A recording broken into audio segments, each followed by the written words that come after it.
ഒരു വലിയ പെരുമ്പാമ്പ് കിൻഡർഗാർട്ടനിലേക്ക് ഇഴഞ്ഞെത്തി. ഒരു ചെറിയ പെൺകുട്ടി ഭയന്ന് ഒരു കളിപ്പാട്ടത്തിന്റെ പന്തിനടിയിൽ ഒളിച്ചു. അടുത്ത ദിവസം അവൾ കാണില്ലെന്ന് അവൾ ഭയന്നു. അതേസമയം ഒരു മുറിയിൽ അമ്മയും മകളും ഒളിച്ചിരിക്കുകയായിരുന്നു. പെരുമ്പാമ്പ് തങ്ങളെ കണ്ടെത്തുമെന്ന് അവർ ഭയന്നു. അപ്പോൾ പെൺകുട്ടിയുടെ വാച്ച് ശബ്ദമുണ്ടാക്കാൻ തുടങ്ങി. പെരുമ്പാമ്പ് അവരുടെ അടുത്തേക്ക് നീങ്ങിയപ്പോൾ അമ്മ ഉടൻ തന്നെ ഫോൺ എടുത്ത് അലമാര ശക്തിയായി തള്ളി ശബ്ദമുണ്ടാക്കി പെരുമ്പാമ്പിന്റെ ശ്രദ്ധ ആകർഷിച്ചു. അപ്പോൾ അച്ഛൻ കൃത്യസമയത്ത് എത്തി. അദ്ദേഹം ഒരു ഇരുമ്പ് ഫോർക്ക് എടുത്ത് പെരുമ്പാമ്പിനെ തള്ളി 100 മീറ്റർ ഉയരമുള്ള കെട്ടിടത്തിൽ നിന്ന് താഴേക്ക് തള്ളിയിട്ടു.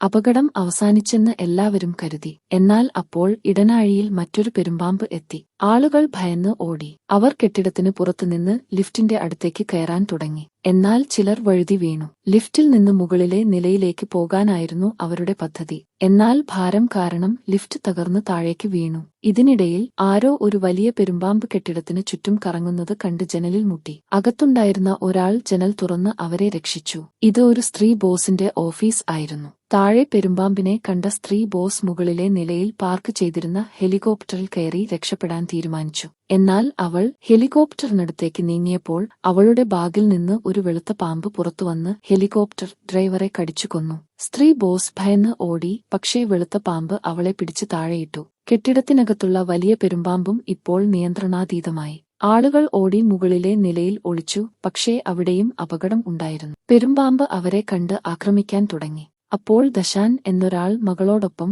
അവസാന ശ്രമത്തിൽ ഹെലികോപ്റ്ററിൽ കയറി. അദ്ദേഹം മുമ്പ് ഒരു ഹെലികോപ്റ്റർ പൈലറ്റായിരുന്നു. അദ്ദേഹം ഹെലികോപ്റ്റർ നേരെ പെരുമ്പാമ്പിന്റെ തുറന്ന വായിലേക്ക് പറത്തിയിടിപ്പിച്ചു. ഒരു വലിയ സ്ഫോടനത്തോടെ പെരുമ്പാമ്പ് കൊല്ലപ്പെട്ടു. ദശാൻ സ്വന്തം ജീവൻ നൽകി ഭാര്യയെയും മകളെയും മറ്റ് ആളുകളെയും രക്ഷിച്ചു.